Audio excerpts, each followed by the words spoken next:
তোকে আমি এতদিন ধরে খুঁজেছি। এই কন্ট্যাক্ট শেষ হওয়ার পর তোর জীবনের হিসাব আমি নিজে নিব। তার চোখের আগুন, কণ্ঠ কাঁপছে। 5 বছরের জমে থাকা ঘৃণা একসাথে বেরিয়ে আসছে। অনেক ঠান্ডা চোখে তাকিয়ে রইল। তারপর হঠাৎই মুখের সামনে হাত রেখে একটা জোর ধাক্কা দিয়ে ইসরাতকে সরিয়ে দিল। দূরে দাঁড়িয়ে কথা বলো খালনাগিনী। আগে ভয় পেতাম, এখন না। ইসরাত এক পা পিছিয়ে গেল, চোখে বিস্ময়, রাগ, অপমান সব একসাথে। তুই আমাকে এই নামে ডাকলি? অনেক হেসে উঠল, একটা তিক্ত ব্যঙ্গাত্মক হাসি। নামটা তোকে মানায় যে নিজের সন্তানকে। চুপ! চিৎকার করে উঠল ইসরাত। আর একটা শব্দ করবি না। দুজনের মাঝে যেন আগুন জ্বলছে। ইসরাত দাঁতে দাঁত চেপে বলল, তুই পালিয়ে গিয়ে বাঁচবি ভেবেছিলি? অনেক ঝুঁকে এলো একটু, চোখে তীক্ষ্ণ দৃষ্টি। আর তুমি ভেবেছিলে সব দোষ আমার গাড়ি চাপিয়ে নিজে বেঁচে যাবে? দুজনেই থেমে গেল, নীরবতা। কিন্তু সেই নীরবতা শব্দের থেকেও বেশি তীক্ষ্ণ। সেদিন রাতে বাসায় ফিরে অনেক ক্লান্ত হয়ে সোফায় বসতেই তিথি দৌড়ে এসে তার কোলে উঠে পড়ল। পাপা পাপা, মিহি আন্টি বলেছে তুমি নাকি খুব বোকা। অনেক হেসে ফেলল। মামনি, তোমার পাপ্পা অনেক বোকা। তিথি গম্ভীর হয়ে বলল, না, তুমি বোকা না, তুমি আমার সুপার পাপা। এই বলে সে অনেকের গালে একটা জোরে চুমু দিল। ঠিক তখনই রান্নাঘর থেকে বেরোলো মিহি। হালকা হেসে বলল, হ্যাঁ, খুব সুপার। নিজের কথা একদমই ভাবে না, শুধু অন্যের জন্য কষ্ট পায়। এটাই তো বোকামি। অনেক মৃদু হেসে মাথা নাড়ল। তিথি মিহির দিকে তাকিয়ে বলল, মিহি আন্টি, আজকে আমি তোমার সাথে ঘুমাবো। মিহি মুচকি হেসে বলল, ঠিক আছে, তবে আগে খাওয়া শেষ। দিদি আবার অনেককে জড়িয়ে ধরল। পাপা, তুমি কোথাও যাবে না তো? অনেক তার মাথায় হাত রেখে বলল। না মামনি, কোথাও না। পরদিন সকালে অফিসে ঢুকতেই পিয়ন এসে বলল, মিস তিথি আপনাকে কেবিনে ডাকছে। অনেক ঢুকতেই ইসরাত টেবিলে কিছু ফাইল ছুড়ে দিয়ে বলল, মিস্টার অনিক, আপনার ফ্যাক্টরি থেকে আসা পোশাকগুলোতে বড় সমস্যা আছে। এই প্রজেক্টের সব কোম্পানির নাম একসাথে যাবে। আপনার জন্য আমাদের বদনাম হবে। অনেক শান্তভাবে পোশাকগুলো হাতে নিয়ে পরীক্ষা করল। তারপর ধীরে মাথা তুলে বলল, মিস ইসরাত, এগুলো আমার ফ্যাক্টরির না। আমি আগে থেকেই জানতাম আপনি এমন কিছু করতে পারেন, তাই প্রমাণ নিয়ে এসেছি। আপনি চাইলে সবার সামনে চ্যালেঞ্জ করতে পারেন। ইসরাত থেমে গেল। তার চোখে মুহূর্তের জন্য দ্বিধা ফুটে উঠল। সে জানে এখন চ্যালেঞ্জ করলে উল্টো নিজেই অপমানিত হতে হবে। সে কিছু না বলেই ফাইলগুলো তুলে নিল। এরপরের কয়েকদিন ইসরাত চেষ্টা চালিয়ে গেল অনেককে কোনোভাবে ফাঁসানো, দুর্বল প্রমাণ করার। কিন্তু প্রতিবারই অনেক এক ধাপ এগিয়ে। একদিন অফিসে একজন স্মার্ট স্টাইলিশ মেয়ে এসে অনেকের পাশে দাঁড়ালো। মিস্টার অনিক, আপনার কাজগুলো আমি দেখেছি, ইমপ্রেসিভ। সে হেসে বলল, আমরা কি একসাথে কফি খেতে পারি? অনেক ভদ্রভাবে হেসে বলল। সরি, আমি একটু ব্যস্ত। মেয়েটা হালকা ঝুঁকে বলল, ব্যস্ততা তো কমানো যায় যদি ইচ্ছা থাকে। এই পুরো দৃশ্যটা দূর থেকে দেখছিল ইসরাত। তার বুকের ভিতরটা হঠাৎই কেমন করে উঠল। এত সহজে অন্য কারোর সাথে? সে নিজেই অবাক, কেন তার এত বিরক্ত লাগছে, কেন ওই মেয়েটার হাসিটা সহ্য হচ্ছে না। সে চোখ ফিরিয়ে নিল, নিজেকে শক্ত করার চেষ্টা করলো। বাসায় আজ অন্যরকমের এক পরিবেশ। মেয়ে সকাল থেকেই ব্যস্ত, রান্নাঘর ভরে গেছে অনেকের পছন্দের খাবারের গন্ধে। জীবন যেন অদ্ভুত এক সমঝোতায় দাঁড়িয়ে আছে। নামে স্বামী স্ত্রী, কিন্তু বাস্তবে দূরত্ব। মেহের বাবা মা মারা যাওয়ার আগে শেষ ইচ্ছে ছিল অনেক যেন তাকে বিয়ে করে। সেই দায়িত্ব, সেই মানবিকতার জায়গা থেকে এই বিয়েটা হয়েছিল।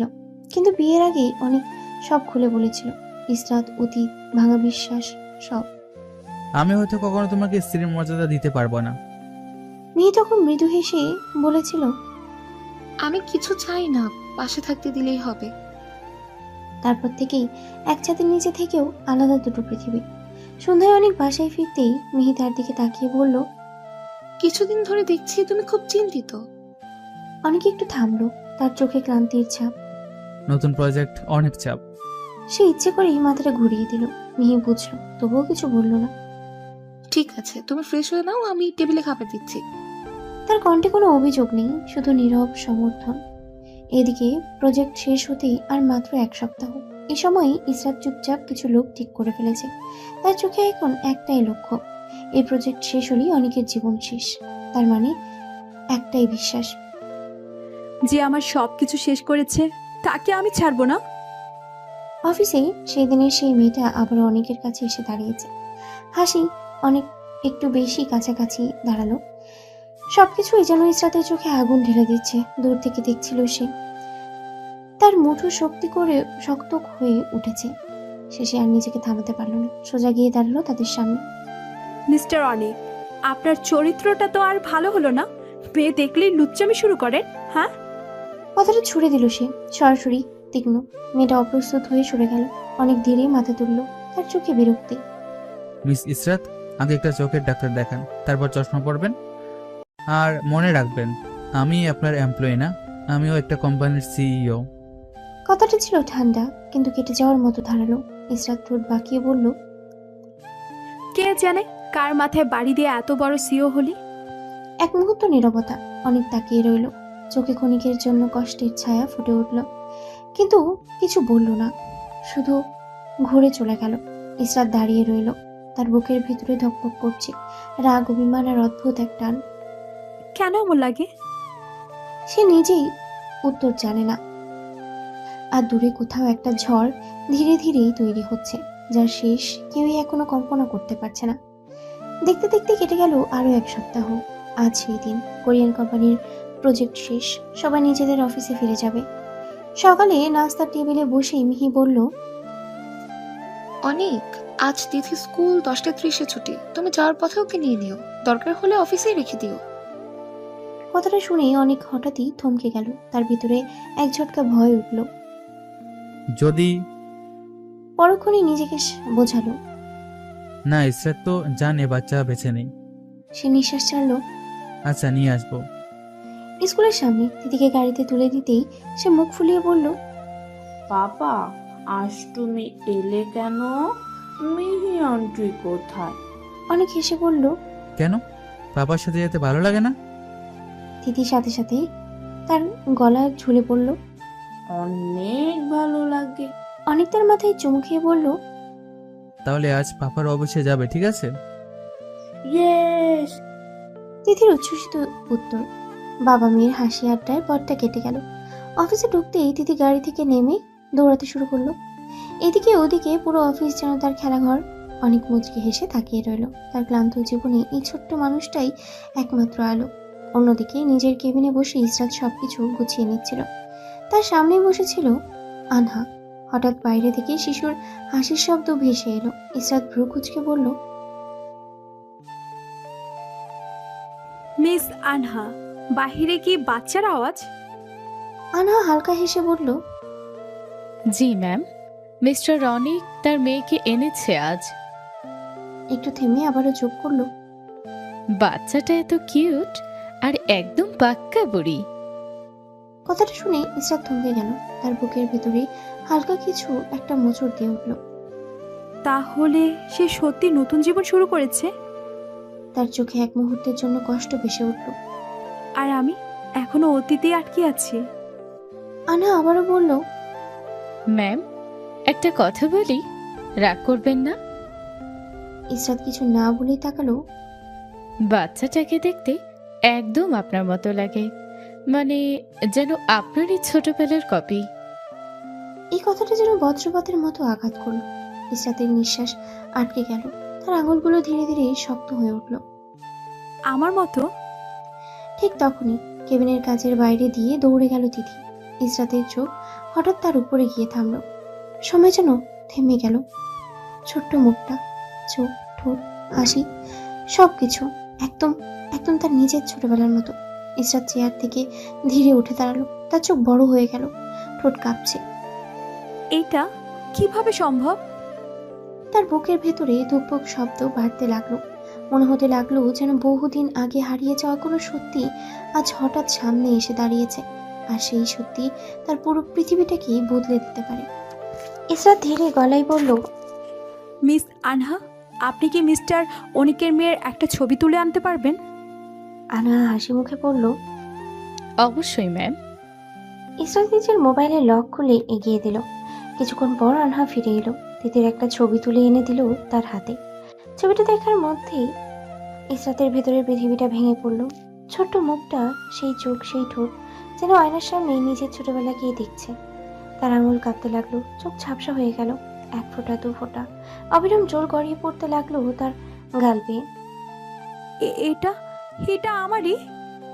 ওদিকে অনেকে ঘিরে সবাই দাঁড়িয়ে আছে। বিদায় অনুষ্ঠান, হাসি, কর্মমণ্ডল, শুভেচ্ছা সব মিলিয়ে এক গভীর অথচ আনন্দময় পরিবেশ। ঠিক তখনই সেই ভিড় ছিঁড়ে চোখ মুখ লাল অঝোর কান্নায় ভেঙে পড়া ইসরাত এসে দাঁড়ালো। তার ঠোঁট কাঁপছে। অনেক, আমার মেয়ে। এক মুহূর্তে চারপাশ নিস্তব্ধ। সবাই থেমে গেল, হাসি থেমে গেল, কথাবার্তা থেমে গেল, যেন সময় নিজেই থমকে দাঁড়ালো। অনেক ধীরে পিছনে ঘুরল, তার চোখে ঠান্ডা দৃষ্টি। সরি মিস ইসরাত, কিছু বলছিলেন? ইসরাতের চোখ দিয়ে অঝরে জল পড়ছে। এটা কি আমাদের মেয়ে? হঠাৎ অনেকের চোখ লাল হয়ে উঠল। সে এক ঝটকায় গর্জে উঠল। Stop, it's stop miss Israt. আর একবার এই কথা মুখে আনলে আমি বলে যাব আপনি একজন নারী, বা আপনি আমার স্ত্রী। আপনি আমার স্ত্রী। এই চারটা শব্দ যেন বজ্রপাত হয়ে পড়ল পুরো হলরুমে। চারপাশের সবাই বড় বড় এমডি, সিইও, অফিসার যারা একটু আগেও কর্মর্দন করছিল, তারা সবাই যেন জমে গেল পাথরের মতো। কারোর চোখ বিস্ফোরিত, কারোর মুখ আধ খোলা, কারোর হাত মাঝ আকাশেই থেমে গেছে। ফিসফাসের শব্দ ধীরে ধীরে ছড়িয়ে পড়ল। কি বলল? ওরা স্বামী স্ত্রী? অসম্ভব। একটা অদ্ভুত শীতল স্রোত বয়ে গেল চারিদিকে, যেন হঠাৎ করেই এক গোপন সত্য প্রকাশ পেয়েছে, যা কেউ কল্পনাও করেনি। আনা অবিশ্বাস ভরা চোখে তাকিয়ে বলল, ম্যাম, মিস্টার অনিক কি সত্যি আপনার হাজবেন্ড? সব চোখ এখন ইসরাতের দিকে। একটা উত্তরের অপেক্ষা, নিঃশব্দ ভারী অপেক্ষা। ইসরাত ধীরে মাথা তুলল, চোখে জল কিন্তু কণ্ঠে অদ্ভুত দৃঢ়তা। হ্যাঁ, অনেক আমার স্বামী, আর তার কোলে থাকা বাচ্চাটা আমার মেয়ে। এক মুহূর্তে চারিদিকে যেন বিস্ফোরিত হলো ফিসফাসে। ও মাই গড! তাহলে এতদিন কি হচ্ছে এখানে? মানুষের চোখে বিস্ময়, কৌতূহল, শখ সব একসাথে মিশে গেছে। অনেকের মুখ শক্ত হয়ে গেল। সে দাঁতে দাঁত চেপে বলল, মিস ইসরাত, এটা আমার মেয়ে। আমি ওর বাবা, আমি ওর মা। ওর মা মারা গেছে 5 বছর আগে, যেদিন তোর মতো এক কালনাগিনী মা আমাদের বাবা মেয়েকে মেরে ফেলতে চেয়েছিস। কথাগুলো ছুরির মতো আঘাত করলো। সবাই আবার স্তব্ধ। অনেক আর এক মুহূর্ত দাঁড়ালো না, ঘুরে চলে গেল দিদিকে বুকে জড়িয়ে। ইসরাত স্থির হয়ে দাঁড়িয়ে রইল। তার চোখ বড় হয়ে গেল, মনে হচ্ছে শ্বাস নিতে পারছে না। অনেক, এটা কি বললো? আমি নাকি আমার স্বামী সন্তানকে মারতে চেয়েছি? তার মাথার ভেতরে শব্দ গুঞ্জন করছে। কিন্তু মা তো বলেছিল অনেকে আমার সন্তানকে মেরে ফেলেছে। দুইটা সত্যি, দুইটা বিপরীত দিক। কোনটা সত্যি? হঠাৎ ইসরাত যেন সিদ্ধান্ত নিল। তার চোখে এবার ভয় নয়, উত্তর খোঁজার তীব্রতা। না, এর উত্তর আমাকে জানতেই হবে এক্ষুনি।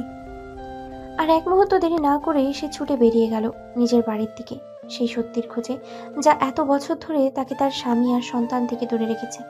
অনেক গাড়িতে বসে আছে, চাকা ঘুরছে, রাস্তায় এগোচ্ছে, কিন্তু তার মন যেন কোথাও আটকে আছে। সে জানলার বাইরে তাকিয়ে থাকে, তারপর চোখ বন্ধ করে ফেলে। ইসরাত কাঁদছিল কেন? ওর চোখ মুখ এমন লাগছিল কেন? তার ভিতরে অস্বস্তি জমতে থাকে। না, কিছু একটা ঠিক না। এখানে এমন কিছু আছে যা আমি জানি না, ইসরাতও জানে না। গাড়ির ভেতরটা হঠাৎই ভারী হয়ে ওঠে। ওইদিকে ইসরাত বাড়িতে ঢুকেই চিৎকার শুরু করলো, মা, মা, বাবা, কোথায় তোমরা? তার কণ্ঠ কাঁপছে, শ্বাস ভারী। পুরো বাড়ি কেঁপে উঠল সেই ডাক শুনে।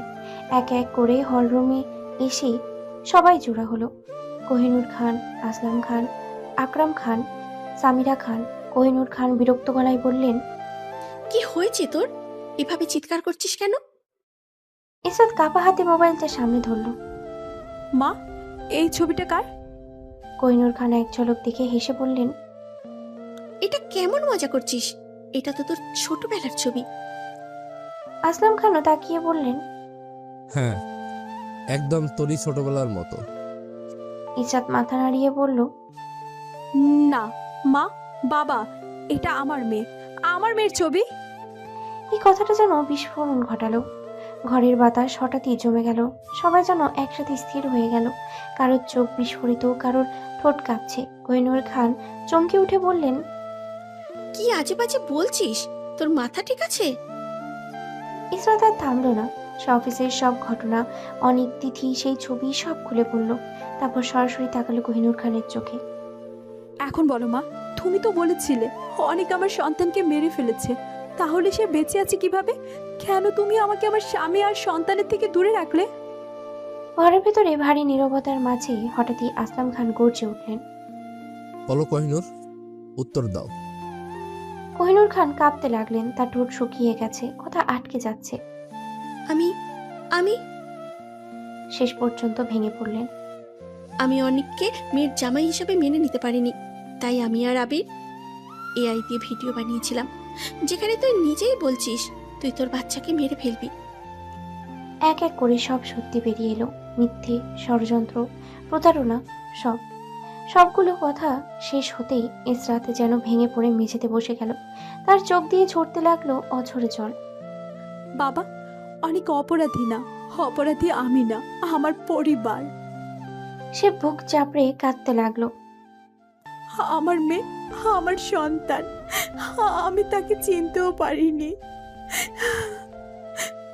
তার কণ্ঠ ভেঙে যাচ্ছে, চোখে পাগলামির ছাপ। আমি কি করে এত বড় ভুল করলাম? ওদিকে অনেক এখনো গাড়িতে। হঠাৎ রাস্তার পাশে তার চোখ আটকে গেল। একজন বৃদ্ধ, ছেঁড়া কাপড়, ক্লান্ত মুখ, হাত বাড়িয়ে ভিক্ষা করছে। অনেকের বুক ধক করে উঠল। বাবা, সে দ্রুত গাড়ি থেকে নেমে গেল, দৌড়ে গিয়ে সামনে দাঁড়ালো। বাবা তুমি এখানে? এই অবস্থা কেন? মৃত লোকটা ধীরে মাথা তুলল, চোখে বিস্ময়, তারপর অশ্রু। অনেক, তুই কেমন আছিস? তোকে অনেক খুঁজেছি আমি। এই অবস্থায় বাবাকে দেখে অনেকের চোখ ভিজে উঠল। টপ টপ করে জল পড়তে লাগলো। সে বাবার হাত ধরল। বাবা, আর তোমাকে ভিক্ষা করতে হবে না, চলো আমার সাথে, চলো, সবকিছু পরে জানবো। এদিকে এক মেয়ে ভেঙে পড়েছে নিজের ভুলের ভারে, অন্যদিকে এক ছেলে ফিরে পাচ্ছে তার হারিয়ে যাওয়া বাবাকে। আর সময় সব হিসাব মেলানোর জন্য ধীরে ধীরে এগিয়ে আসছে। গাড়ির ভেতরে ভারী নীরবতা। অনেক স্টিয়ারিং ধরে আছে, কিন্তু তার দৃষ্টি বারবার সরে যাচ্ছে পাশে বসা তার বাবার দিকে। কিছুক্ষণ পর সে থেমে বলল, বাবা, তোমার এই অবস্থা কেন? তুমি ভিক্ষা করছো কেন? অনেকের বাবা গভীর একটা নিঃশ্বাস ফেললেন। চোখের কোণে জমে থাকা ক্লান্তি আর যন্ত্রণা স্পষ্ট। অনেক, মনে আছে তোকে বলেছিলাম তোর সৎ মায়ের সাথে আমার পুরনো হিসাব আছে? অনেক মাথা নাড়ল। কিন্তু কখনো বলেননি সেটা কি? বাবার চোখ হঠাৎ কঠিন হয়ে উঠল, কণ্ঠ নিচু কিন্তু ভারী। তোর মা গাড়ি অ্যাক্সিডেন্টে মারা যায়নি, তোর মাকে খুন করা হয়েছে। এই একটা বাক্য যেন অনেকের বুক চিরে ঢুকে গেল। তার হাত কেঁপে উঠল, চোখ লাল হয়ে গেল। কি বলছো বাবা? বাবা ধীরে বললেন, তোর মা একটা বাচ্চাকে বাঁচিয়ে দিয়েছিল, যাকে কিছু মানুষ মারতে চেয়েছিল, আর সেই মানুষগুলোর সাথে তোর মায়ের নিজের বড় বোন, মানে তোর বর্তমান সৎ মা, ওকে মিলে হত্যা করে। অনেকের চোখ দিয়ে পানি গড়িয়ে পড়তে লাগলো। বোন হয়ে বোনকে মারলো কেন?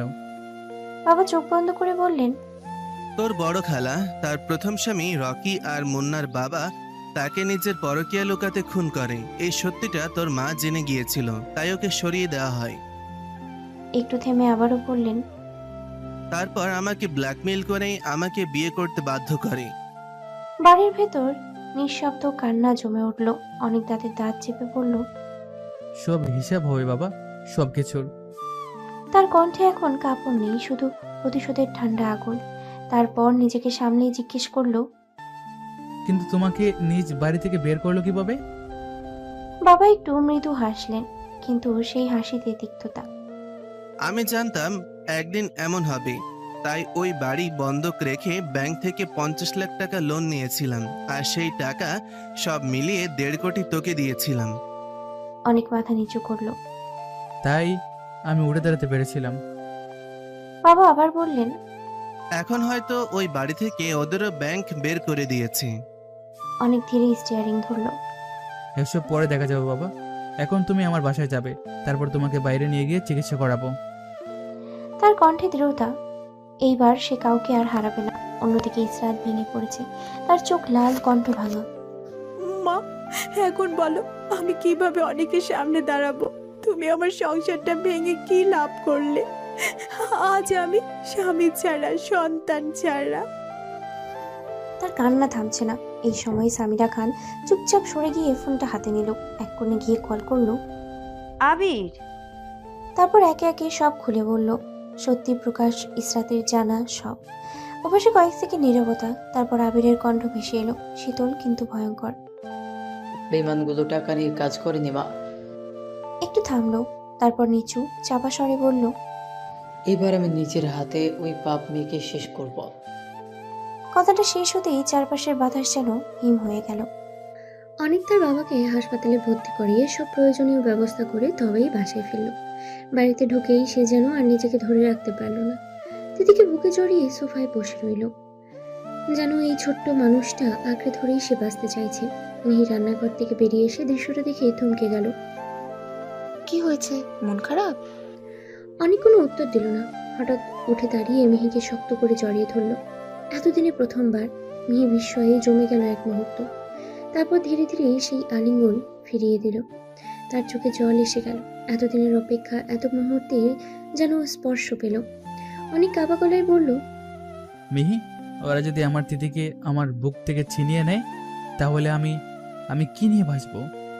মিহির বুক কেঁপে উঠল। কি হয়েছে সব বলো আমাকে। অনেক একে একে সব খুলে বলল। ইসরাত, সত্যি, প্রকাশ, অতীতের ষড়যন্ত্র আর এখনকার বিপদ, সব শুনে মিহির ভেতরে ভয় ঢুকে গেল। গভীর অজানা ভয়, কিন্তু সেই ভয়কে চাপা দিয়ে সে অনেকের দিকে তাকালো। তার চোখে তখন এক অদ্ভুত দৃঢ়তা। আমি বেঁচে থাকতে দিদিকে কেউ ছুতেও পারবে না, নিতে হলে আমার লাশের ওপর দিয়ে নিতে হবে। এই কথা শুনে অনেক নিঃশব্দেই তাকিয়ে রইল তার দিকে। তার মনে হলো এই মেয়েটা কোনো স্বার্থ ছাড়াই তাকে আর তার সন্তানকে এতটা ভালোবাসে। তার ভেতরে কোথাও একটা নরম জায়গা ভেঙে পড়তে শুরু করলো। অন্যদিকে ইসরাতের বাড়ি, ঝড়ের আগের নীরবতা যেন ভেঙে গেল। আবির এসে সোজা দাঁড়ালো ইসরাতের সামনে, তার চোখে অদ্ভুত আগুন। ইসরাত, তোর জন্য অনেক অপেক্ষা করেছি, এখন আর না, তুই আর এইবারের বাইরে যাবি না। এই কথাটা শেষ হতেই ইসরাত যেন বদলে গেল। সে এক ঝটকায় এগিয়ে গিয়ে আবিরের কলার চেপে ধরলো। তার চোখ লাল, দৃষ্টি ভয়ঙ্কর। আবির ভাই, এতদিন তুমি একজন সাধারণ মেয়েকে দুর্বল ভেবেছো, তোমার সাইকো মেন্টালিটি দেখিয়েছো। আমি চুপ থেকেছি, কিন্তু এখন আমি আর সেই মেয়ে না, আমি এখন একটা মা। তার কণ্ঠ গর্জে উঠল। আমার সন্তানের জন্য তোকে হত্যা করতে দ্বিতীয়বার ভাববো না আমি। ঘরের বাতাস হঠাৎই জমে গেল। আবির থমকে গেল, তার চোখে প্রথমবারের মতো বিস্ময়। এই ইসরাত সে আগে কখনো দেখেনি। কোহিনুর খান, আসলাম খান, আকরাম খান, সামিরা খান সবাই স্তব্ধ হয়ে দাঁড়িয়ে। কারোর মুখে কথা নেই, কারোর চোখে অবিশ্বাস, যেন তারা হঠাৎ করে অন্য এক মানুষকে দেখছে। একটা মেয়েকে নয়, একটা মাকে, যার চোখে ভয় নেই, শুধু আগুন। আবির কিছু বলতে যাবে, ঠিক তখনই আকরাম খান আর সামিরা খান ছুটে এসে তাকে টেনে ধরল। চল চল এখান থেকে। তারা জোর করে আবিরকে নিজের রুমে নিয়ে যেতে লাগলো। আবির ছটফট করছে, চিৎকার করছে। ইসরাত, তুই ভাবিস আমি তোকে ছাড়ব? তোদের কাউকে আমি বাঁচতে দিব না। তার কণ্ঠে হুমকি, রাগ, উন্মাদনা। কিন্তু আজ সেই শব্দগুলো ইসরাতকে স্পর্শ করতে পারল না, কারণ আজ সে শুধু ইসরাত না, আজ সে একজন মা। আর একজন মায়ের ভেতরে ভয় বলে কিচ্ছু থাকে না। ইসরাত বাবার সামনে দাঁড়িয়ে, চোখ দুটো লাল, কণ্ঠ ভাঙা। বাবা, এখন আমি কি করে অনেককে ফিরিয়ে আনবো? ও বিয়ে করেছে কিনা তাও তো জানি না। তার কথার ভিতরে ভয়, অনুশোচনা আর একরাশ অসহনতা মিলে আছে। আসলাম খান ধীরেই তার দিকে তাকালেন, চোখে মমতা, কিন্তু কণ্ঠে বাস্তবতা। যদি ও বিয়ে করে থাকে তাহলে তোর কিছু করার নেই। তুই ওকে দোষও দিতে পারবি না, কারণ দোষটা কোথায় ছিল সেটা তুই এখন জানিস। এই কথাটা যেন ইসরাতের বুকের ভেতরে আরো গভীর আঘাত করলো। সে দ্রুত বলল, বাবা, তুমি যা বলবে আমি তাই করব, কিন্তু আমি আমার স্বামী আর আমার সন্তানকেই চাই। আসলাম খানের মুখে এক ফোঁটা হাসি ফুটে উঠল, গর্ব মেশানো এক শান্ত হাসি। আমার খুব ভালো লাগছে, আমার মেয়েটা সত্যি বড় হয়ে গেছে। তারপর একটু ঝুঁকে গম্ভীর স্বরে বললেন, শোন, তুই আগে অনিকের ঠিকানা বের কর, তারপর সরাসরি তার বাসায় গিয়ে উঠবি। যত কষ্টই হোক সেই বাসা ছেড়ে আসবি না। প্রয়োজনে ওর পায়ে পড়ে থাকবি, কিন্তু ফিরবি না। ইসরাত একটু থমকালো। বাবা, এইভাবে কি কাজ হবে? এবার কোহিনুর খান কথা বললেন, তোদের তো ডিভোর্স হয়নি, তাই 100% কাজ হবে। তার কণ্ঠে এবার আর আগের অহংকার নেই, বরং নিজের ভুলের বোঝা। ইসরাত চুপ করে গেল। তার চোখে তখন একটাই লক্ষ্য, ফিরে পাওয়া। অন্যদিকে অনেক তার বাবার চিকিৎসা শুরু করিয়েছে। বাবার ডক্টর, ওষুধ, যত্ন, সে কোনো কিছুতেই কমতি রাখছে না। এর মাঝেই সে খোঁজ নেয় তার সৎ মা আর ভাইদের অবস্থা। জানতে পারে ব্যাংক থেকে নোটিশ গেছে, 2 মাসের মধ্যে 50 লক্ষ টাকা প্লাস লাভ না দিলে বাড়ি নিলামে উঠবে। অনেক কিছুক্ষণ চুপ করে থাকে। তার চোখে ভেসে ওঠে শৈশব, মায়ের মুখ, সেই বাড়ির প্রতিটি কোণ। এই বাড়িতে আম্মুর স্মৃতি আছে। সে মনে মনে ঠিক করে বাড়িটা নিলামে উঠলে সে নিজেই কিনে নেবে। কিন্তু শুধু এতেই থামেনি সে। নীরবে পরিকল্পনা করে রকির সব অপকর্মের প্রমাণ পুলিশের কাছে পৌঁছে দেয়। কিছুদিনের মধ্যেই পুলিশ এসে রকিকে গ্রেফতার করে, মাদক সহ। ঘরের ভিতরে তখন বিশৃঙ্খলা। আমিনা বেগম মাথায় হাত দিয়ে বসে পড়ে। আমাদের পরিবারে কারো বদনজর পড়ছে, আমাদের পথে বসার সময় হয়ে গেছে। অন্যদিকে ইসরাত অনেকের ঠিকানা খুঁজে বের করার জন্য মরিয়া হয়ে উঠেছে। শেষ পর্যন্ত তথ্য পায়, কিন্তু সরাসরি বাসার ঠিকানা নয়, শুধু অফিসের। সে ফিরে এসে বাবাকে বলে, বাবা, যদি এর মধ্যে আবির ওদের খুঁজে পেয়ে যায়, কিছু করে ফেলে? আসলাম খান শান্তভাবে বললেন, তুই চিন্তা করিস না, আমি চুল দাড়ি এমনি এমনি পাকাইনি, আবিরের ব্যবস্থা আমি করে রেখেছি। ইসরাত কিছুটা স্বস্তি পেলেও তার ভেতরের অস্থিরতা কমল না। পরদিন সে চলে গেল সেই কোরিয়ান কোম্পানির অফিসে। রিসেপশন, ম্যানেজমেন্ট সব জায়গায় ঘুরল। অবশেষে অনেকের অফিসের ঠিকানা পেল, কিন্তু বাসার ঠিকানা। সরি ম্যাম, এটা আমরা শেয়ার করতে পারবো না। ইসরাত কিছুক্ষণ স্থির দাঁড়িয়ে রইল। তার চোখে তখন একটাই জেদ। ঠিকানা না দিলে কি হয়েছে, আমি খুঁজে নেব। আমি এবার আর হারবো না। ইসরাত গাড়িতে বসে আছে। গাড়ি চলছে, রাস্তায় এগোচ্ছে, কিন্তু তার মনে হচ্ছে এই পথের যেন কোনো শেষ নেই। প্রতিটা সিগন্যাল যেন সময়কে থামিয়ে দিচ্ছে। মাত্র 2 মিনিটের ট্রাফিক লাইট তার কাছে মনে হচ্ছে কয়েক ঘন্টার বন্দিত্ব। তার বুকের ভেতরের স্পন্দন, দুপ দুপ দুপ, প্রতিটা শব্দ যেন তার অস্থিরতাকে আরো বাড়িয়ে দিচ্ছে। অপেক্ষা মানুষকে সবচেয়ে বেশি অসহায় করে দেয়। মৃত্যু একেবারেই শেষ করে দেয় সব, কিন্তু অপেক্ষা ধীরে ধীরে ভিতরটা পুড়িয়ে দেয়। যে অপেক্ষার কোনো নিশ্চয়তা নেই, সেইটা সবচেয়ে ভয়ঙ্কর। ইসরাত জানে না সে কি পাবে নাকি আবার হারাবে, তবুও সে ছুটছে, কারণ এই অপেক্ষার শেষে আছে তার সবকিছু। অবশেষে গাড়ি এসে থামলো তিথি গ্রুপ অফ কোম্পানি সামনে। ইসরাত প্রায় দৌড়েই ঢুকে গেল ভিতরে। রিসেপশনে গিয়ে কাপা গলায় বলল, মিস্টার অনিক আছেন? রিসেপশনিস্ট ভদ্রভাবে বলল, সরি ম্যাম, স্যার আজকে অফিসে আসেননি। এই একটা কথা ইসরাতের বুক যেন হালকা হয়ে আবার ভারী হয়ে গেল। সে তাড়াতাড়ি বলল, তার বাসার ঠিকানাটা? দুঃখিত ম্যাম, আমরা সেটা শেয়ার করতে পারবো না। ইসরাত কিছুক্ষণ দাঁড়িয়ে রইল নিরাশ চোখে। মনে হচ্ছিল আবারও সে দেরি করে ফেলল। ঠিক তখনই পাশে দাঁড়িয়ে থাকা এক বৃদ্ধ লোকের কথা কানে এলো। আমি তো স্যারের ড্রাইভার। ইসরাত যেন হঠাৎই আশার আলো দেখলো। সে দ্রুত এগিয়ে গিয়ে জিজ্ঞেস করলো, চাচা, আপনি কি আমাকে স্যারের বাসার ঠিকানাটা বলবেন? বৃদ্ধ লোকটা একটু তাকিয়ে তার মুখের অসহায়ত্ব দেখে শেষমেশ ঠিকানাটা বলেই দিল। ইসরাত তার এক মুহূর্ত নষ্ট করলো না। সে দ্রুত গাড়িতে উঠে বসলো। গাড়ি ছুটতে শুরু করলো নতুন এক গন্তব্যে। আজ সে সত্যিই বুঝলো, অপেক্ষা শুধু সময়ের না, এটা হৃদয়ের পরীক্ষা। যতই সামনে এগোয় ততই ভয় বাড়ে। যদি দেরি হয়ে যায়, যদি সে আর আমার না থাকে? অপেক্ষা তখন শুধু কষ্ট না, এটা হয়ে যায় ভয়, শঙ্কা আর হাজারটা অজানা প্রশ্নের বোঝা। অবশেষে গাড়ি এসে থামলো একটা বাড়ির সামনে। নূরের আলো। ইসরাত ধীরে গাড়ি থেকে নামলো। তার পা কাঁপছে, হৃদস্পন্দন যেন বুক ভেঙে বেরিয়ে আসবে। অনেক কি বিয়ে করেছে? আমি কি দেরি করে ফেলেছি? এই প্রশ্নগুলো তার মাথার ভেতরে ঝড় তুলছে। সে ধীরে ধীরে এগিয়ে গিয়ে কলিং বেল চাপলো। একবার, দুইবার, তার হাত কাঁপছে। কিছুক্ষণ পর দরজা খুলল। একজন মেয়ে, শান্ত মুখ, কোমল চোখ। জি, কি আপনি কি চান? ইসরাত তাকিয়ে রইল। তার গলা শুকিয়ে গেছে। অনেক, আমি অনেককেই চাই, কিন্তু আপনি কে? মেয়েটা মিহি, এক মুহূর্ত থেমে গেল, তার চোখে বিস্ময়। এই মুখ একেবারে তিথির মতো। তার ভেতরে সন্দেহ জাগলো। এ কি তিথির মা? তবুও নিজেকে সামলে নিয়ে বলল, আমি অনেকের স্ত্রী, মিহি আহমেদ। এই কথাটা যেন বজ্রপাতের মতো পড়ল ইসরাতের উপরে। তার পায়ের নিচে মাটি যেন সরে গেল। ঠিক তখনই ভেতর থেকে অনেকের কণ্ঠ ভেসে এলো। মিহি, কে এসেছে? সময় থমকে গেল। দরজার উপাশে একটা অতীত দাঁড়িয়ে, আর ভেতরে একটা বর্তমান। এবার মুখোমুখি হওয়ার পালা। আমি অনেকের স্ত্রী। এই একটা বাক্য যেন বজ্রপাত হয়ে নামলো ইসরাতের উপর। তার পায়ের নিচের মাটি সরে গেল, শরীর থরথর করে কেঁপে উঠল, শ্বাস আটকে এলো বুকের ভেতরে। চারপাশের সবকিছু যেন ঝাপসা হয়ে গেল। মনের ভেতরে ভাঙা স্বরে সে নিজেরই প্রশ্ন করে উঠল, তাহলে আমার শেষ ভরসাটুকু শেষ হয়ে গেল?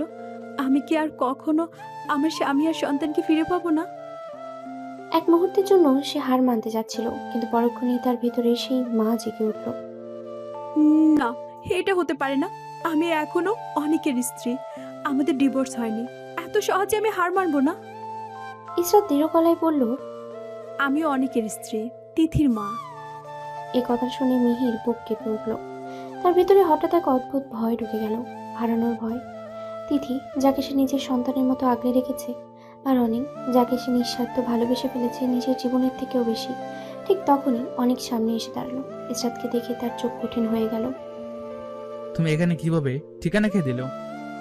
ইসরাত ঠান্ডা গলায় বলল, বাইরে দাঁড়িয়ে কথা বলবে নাকি ভিতরে আসতে বলবে?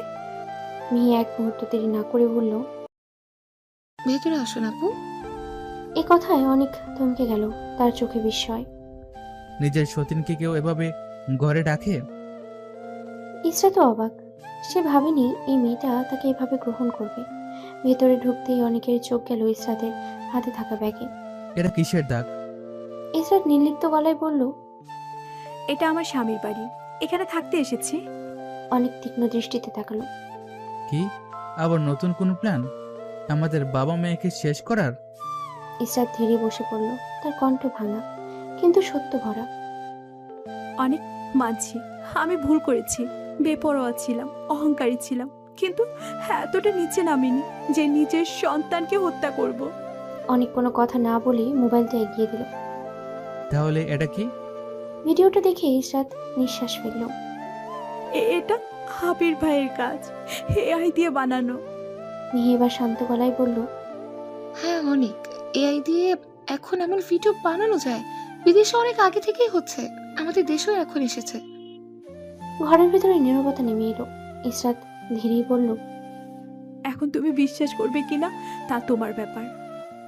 এই সময় মিহি চুপচাপ দাঁড়িয়েছিল, তার চোখে জল জমে উঠেছে, ঠোঁট কাঁপছে। সে বুঝে গেছে তার সময় ফুরিয়ে এসেছে। ধীরে ধীরে সে এগিয়ে এলো, তার কণ্ঠ কাঁপছে, কিন্তু প্রতিটা শব্দ হৃদয়ের গভীর থেকে আসছে। অনেক, তোমাকে ছাড়া আর তিথিকে ছাড়া আমি বাঁচতে পারবো না। তার চোখ বেয়ে জল গড়িয়ে পড়ল। আমি জানি তোমার আর আপুর সম্পর্কে, আমি মাঝখানে আসার কেউ না। সে মাথা নিচু করলো। তাই আমি কখনো তোমাদের মাঝে বাধা হয়ে দাঁড়াবো না। তার কণ্ঠ ভেঙে গেল। তুমি চাইলে আমাকে বাড়ির একজন কাজের মেয়ে থাকবো। একটা তীব্র নিঃশ্বাস নিল। আমি কোনো দিন স্ত্রী হিসেবে অধিকার চাইবো না। তার চোখ ভিজে উঠল। কোনো দাবি করব না। দূর থেকে শুধু তোমাকে দেখবো আর আমার তিথিকে, ওর হাসি, ওর ছোট ছোট কথা, এগুলো নিয়ে আমি বাকি জীবনটা কাটিয়ে দেব। তার কণ্ঠ থেমে গেল, ঘরের বাতাস ভারী হয়ে উঠল।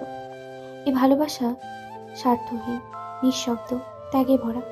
অনেক স্থির হয়ে দাঁড়িয়েছিল, তার চোখ ভিজে গেছে অজান্তে। মিহির প্রতিটি শব্দ তার বুকের ভেতরে আঘাত করছিল। সে কখনো ভাবেনি কেউ তাকে এতটা নিঃস্বার্থভাবে ভালোবাসতে পারে। তার হাত কাঁপতে লাগলো, চোখের কোণে জমে থাকা জল ধীরে ধীরে গড়িয়ে পড়ল। একদিকে অতীত ফিরে এসেছে তার প্রাপ্য দাবি নিয়ে, অন্যদিকে বর্তমান দাঁড়িয়ে আছে নিঃস্বার্থ ভালোবাসা হয়ে। ইসরাতের মনের মধ্যে এবার কঠিন ভয় ঢুকে যায়। না হারানোর ভয় না, মিহির ভালোবাসার কাছে পরাজয়ের ভয়। কারণ মিহির ভালোবাসাটা একেবারেই নিঃস্বার্থ। অনেক হঠাৎ করে গর্জে উঠল, মিহি, তুমি যাও, এখন এখান থেকে যাও। কথাটা যেন ছুরি হয়ে বিঁধল। মিহি একবার তাকালো অনেকের দিকে, তারপর ইসরাতের দিকে। তার চোখে জল টলমল করছে, ঠোঁট কাঁপছে, কিন্তু কিছু বলল না। নীরবে ঘুরে দাঁড়ালো। তার পায়ের শব্দগুলো ধীরে ধীরে মিলিয়ে গেল, তার সাথে নিয়ে গেল ঘরের সব উষ্ণতা। মিহি চলে যেতে এই ঘরটা অদ্ভুতভাবে ফাঁকা হয়ে গেল। ইসরাত ধীরে বলল, অনেক, আমরা আলাদা হওয়ার আগে আমি অনেক চেষ্টা করেছি একজন ভালো স্ত্রী হতে। ইসরাতের গলা কেঁপে উঠল। হয়তো পারিনি, পুরোপুরি পারিনি, কিন্তু ভেবেছিলাম একজন ভালো মা হব। ইসরাতের চোখ ভিজে উঠল। কিন্তু আমার কপাল দেখো, এখনো নিজের সন্তানকে বুকে নিতে পারিনি। অনেক ঠান্ডা কঠিন গলায় বলল, এটা তোমার পাপের ফল। অনেকের চোখে কোনো মায়া নেই। আর তোমাকে আমি কিভাবে বিশ্বাস করব? তুমি আমাকে বারবার প্রতারণা করছো। ইসরাত এক পা এগিয়ে এসে, সব ভুলে আমরা কি নতুন করে শুরু করতে পারি না অনি? যেখানে শুধু আমি, তুমি আর আমাদের তিথি। অনেক হঠাৎ থেমে গেল, তার চোখে রাগ, কণ্ঠে তীব্র প্রশ্ন। তাহলে মিহির কি হবে? ও কোথায় যাবে? ইসরাত যেন বিষয়টা হালকা করে বলল, ওকে কিছু টাকা দিয়ে ভালোভাবে সেটেল করে দাও। এই কথাটা শেষ হতেই অনেকের চোখ রক্তিম হয়ে উঠল। সে গর্জে উঠল, ইসরাত, তুমি ভালো হয়েছো, কিন্তু এখন মানুষ হতে পারো নাই। ইসরাত থমকে গেল। আমি এমন কি বললাম? এটা তো সব নারীর চাওয়া। অনেক তীব্র কণ্ঠে বলল, সব নারী না। তার চোখে তখন আগুন নিয়ে আবারও বলে, একটু আগে মিহি কি বলেছে শোনো নাই? সেও তো একজন নারী। অনেকের কণ্ঠ ধীরে ধীরে ভারী হয়ে উঠল। সে কে বলেছে শুনেছো? সে বলেছে সে আমাদের মাঝখানে আসবে না। সে বলেছে সে এই বাড়িতে কাজের মেয়ের মতো থেকে বাঁচবে। অনেকের গলা কেঁপে উঠল। শুধু আমাকে আর তিথিকে একটু দেখতে পারলে হবে তার। অনেক চোখ বন্ধ করলো এক মুহূর্ত। এইটাই নিঃস্বার্থ ভালোবাসা ইসরাত। তার মানে তোমার জন্য একটু হিংসা নেই। ইসরাত আস্তে বলল, তুমি এত রেগে যাচ্ছ কেন? শান্ত হও। অনেক এবার ধীরে বসে পড়ল, তার কণ্ঠ ভারী, চোখ ভেজা। তুমি জানো মিহির জন্য কত ভালো ভালো বিয়ের প্রস্তাব এসেছিল? অনেক তাকালো শুনবে। একটার পর একটা সব সে ফিরিয়ে দিয়েছে, কারণ সে আমার পাশে থাকতে চেয়েছে। অনেকের কণ্ঠ কেঁপে উঠল। একটা সময় আমার অনুরোধে সে বিয়ে করতে রাজি হয়, কিন্তু তখন অনেক দীর্ঘশ্বাস ফেলল। এলাকার সবাই বলতে শুরু করে আমি মিহির স্বামী, আমাদের একটা মেয়ে আছে। এসব শুনে একটার পর একটা প্রস্তাব ভেঙে যেতে থাকে। মানুষ তাকে দোষ দিত, আমাকে ভালোবেসেছে বলে। অনেকের চোখে জল জমল। এই চাপ, এই অপমান সহ্য করতে না পেরে অনেকের গলা আটকে গেল। তার বাবা হার্ট অ্যাটাক করে মারা যান। ঘর নিঃশব্দ হয়ে গেল। অনেক ধীরে বলল, মরার আগে তার বাবার শেষ ইচ্ছা ছিল আমি মিহিকে বিয়ে করি। আমি সেই ইচ্ছাটাই পূরণ করেছি। অনেকের কণ্ঠ ভেঙে গেল। আজ 3 বছর, 3টা বছর সে আমার স্ত্রী, কিন্তু অনেক মাথা নিচু করল। আমি তাকে একদিনের জন্য স্ত্রীর অধিকার দেইনি। তবুও অনেকের চোখ দিয়ে জল গড়িয়ে পড়ল। একবারও একটু অভিযোগ করেনি, না কোনো দাবি, না কোনো অভিমান, শুধু চুপচাপ থেকেছে। ঘরের বাতাস ভারী হয়ে উঠল। এই ভালোবাসা শব্দহীন, দাবিহীন, তবুও সবচেয়ে গভীর। অনেক একটানা কথাগুলো বলে মাথা তুলে তাকালো। এখন বল ইসরাত, এই মেয়েটাকে আমি কোথায় ফেলবো? অনেকের কণ্ঠ এবার আরো কঠিন হয়ে উঠল। বল ইসরাত, চুপ করে আছো কেন? এই এতিম মেয়েটাকে আমি কোথায় রাখবো? এই দুনিয়ায় আমি আর তিথি ছাড়া ওর আর কেউ নেই। আর কি বললে তুমি? টাকা? ওর বাবা ওর জন্য অনেক টাকা রেখে গিয়েছে। কথাগুলো ছড়ে দিয়ে অনেক তাকিয়ে রইল। ইসরাত কিছুক্ষণ চুপ করে রইল। তার ভিতরে যেন দুটো যুদ্ধ, একটা মায়া, একটা নিজের অধিকার ফিরে পাওয়ার জেদ। মিহির জন্য তার সত্যি কষ্ট হচ্ছিল। মেয়েটার তো কোনো দোষ নেই, কিন্তু আমি নরম হলে আমি আবার হারবো। নিজেকে শক্ত করে ইসরাত বলল, অনেক, তুমি অন্যায় করেছো আমার সাথে। তোমার স্ত্রী থাকা অবস্থায় দ্বিতীয় বিয়ে করেছো, সেই হিসেবে তুমি মিহির সাথে অন্যায় করছো। ইসরাতের কণ্ঠ দৃঢ় হয়ে উঠল। এখন কি করবে সেটা তোমার ব্যাপার। সমস্যা তুমি তৈরি করেছো, সমাধানও তোমাকেই করতে হবে। একটু থেমে, আমি এই বাড়ি থেকে কোথাও যাচ্ছি না, প্রয়োজনে সতীনের সাথেও থাকবো। অনেক নিঃশব্দেই তাকিয়ে রইল। সে বুঝে গেল এই ইসরাতকে সহজে ভাঙা যাবে না। সে ভালো হয়েছে, কিন্তু ভিতরে সেই জেদ এখনো রয়ে গেছে। অনেক হঠাৎ করেই সে গর্জে উঠল, মিহি, মিহি! কিছুক্ষণ পর মিহি এসে দাঁড়ালো। মুখে শক্ত করে জড়িয়ে আছে তিথিকে। তার চোখ লাল, কান্না চেপে রেখেছে। অনেক ঠান্ডা গলায় বলল, তোমার রুমের সব কাপড় চোপড় গুছিয়ে বেগে ভরে বাহির করে নিয়ে আসো। কথা শুনে মিহি যেন জমে গেল। এক মুহূর্তেই সব বুঝে ফেলল সে। আজ তার শেষ দিন। তার চোখ বেয়ে নীরবে জল গড়িয়ে পড়তে লাগলো। ধীরে তিথিকে ইসরাতের কোলে দিয়ে বলল, আপু, ওকে রাখুন, আমি কাপড়গুলো নিয়ে আসি। ইসরাতে থমকে গেল। তার মনে প্রশ্ন উঠল, অনেক কি সত্যি ওকে বের করে দিবে? মেয়েটার তো কোনো দোষ নেই। কিন্তু সে নিজেকে থামালো। না, এখন দুর্বল হলে চলবে না। আগে নিজের সংসারটা ফিরে পাই, তারপর দেখি। কিছুক্ষণ পর মিহি সব গুছিয়ে নিয়ে বেরিয়ে এলো। চোখ ফুলে গেছে কান্নায়। অনেক বলল, ইসরাতের ব্যাগটা তোমার রুমে রেখে আসো।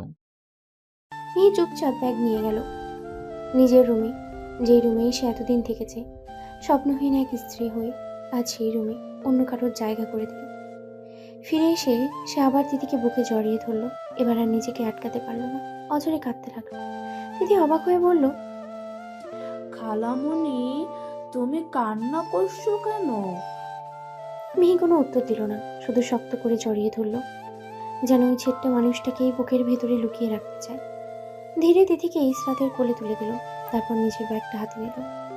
একবারও পিছনে তাকালো না। ধীরে ধীরে দরজার দিকে হাঁটতে শুরু করলো। প্রতিটি পা ফেলার সাথেই একটা একটা করে সম্পর্ক ছিঁড়ে যাচ্ছে। দরজার সামনে এসে থামলো। হঠাৎ অনেকের কণ্ঠে বজ্রপাতের মতো ছিঁড়ে ফেললো নিস্তব্ধতা। মিহি, স্বামীর অনুমতি না নিয়ে কোথায় যাচ্ছ? কথাটা যেন শুধু একটা বাক্য ছিল না, ছিল অধিকার, ছিল দাবি, ছিল এমন এক সত্য যা এই ঘরের প্রতিটি দেওয়াল প্রতিধ্বনিত তুলল। মিহি থমকে দাঁড়ালো, তার পা যেন মাটিতে গেঁথে গেল। শরীর কেঁপে উঠল হালকা ঝড়ে ভেজা পাতার মতো। চোখ ভরা অশ্রু নিয়ে ধীরে ধীরে ঘুরে তাকালো সে অনেকের দিকে। ইসরাতও জমে গেল, তার বুকের ভেতরটা দপদপ করে উঠল। এটা কি বললো অনেক? মিহি কাঁপা গলায় বলল, তুমি তো এই বাড়ি থেকে চলে যেতে বললে। অনেক এক পা এগিয়ে এসে থামিয়ে দিল। আমাকে একবার বলেছি তুমি এই বাড়ি থেকে চলে যাও। কথাগুলোতে কোনো রাগ ছিল না, কিন্তু ছিল এক কঠিন দৃঢ়তা যা মিহির বুকে ভেঙে আবার জোড়া লাগাতে চাইছে। মিহি ধীরে ধীরে এগিয়ে এলো। না, বলো নাই, কিন্তু এখন আপু এসেছে। এর মাঝে ইসরাত বলল, অনেক, ও যখন যেতে চাচ্ছে যেতে দাও, আটকে রেখে লাভ কি? এই কথাই যেন আগুনে ঘি ঢেলে দিল। অনেকের চোখ রক্তবর্ণ হয়ে উঠল। এই জন্যই বলেছি ইসরাত, তুমি ভালো হয়ে গিয়েছো, কিন্তু মানুষ হতে পারো নাই। ইসরাত প্রতিবাদ করতে গিয়ে থেমে গেল। আমি মানুষ না? অনেক হাত তুলে থামিয়ে দিল। শোনো, তার কণ্ঠ এবার ভারী হয়ে উঠল, অতীতের অন্ধকারে ডুবে যাওয়া এক মানুষের মতো। আমার বয়স যখন 8 বছর আমার মা মারা যায়। আমি ভাবতাম একটা দুর্ঘটনা ছিল। অনেক হালকা হাসলো, কিন্তু সেই হাসিতে কোনো আলো ছিল না। কিছুদিন আগে জানতে পারলাম ওরা দুর্ঘটনা না, হত্যা। ঘর নিস্তব্ধ, শব্দহীন এক ঝড় বয়ে যাচ্ছে। আমার সৎ মাই ছিল, আমার নিজের খালা, মায়ের বড় বোন, তার নির্যাতন। তারপর ধীরে ধীরে নিজের শার্ট খুলে ফেললো অনেক। দেখো ইসরাত, তুমি আমার সাথে কত রাত কাটিয়েছো, কিন্তু এই পিঠ কখনো দেখেছিলে? পিঠটা উন্মুক্ত হতেই সময় যেন থমকে গেল। ইসরাতের চোখ বিস্ফোরিত। তার সামনে দাঁড়িয়ে আছে একটা মানুষ না, একটা জীবন্ত ক্ষত।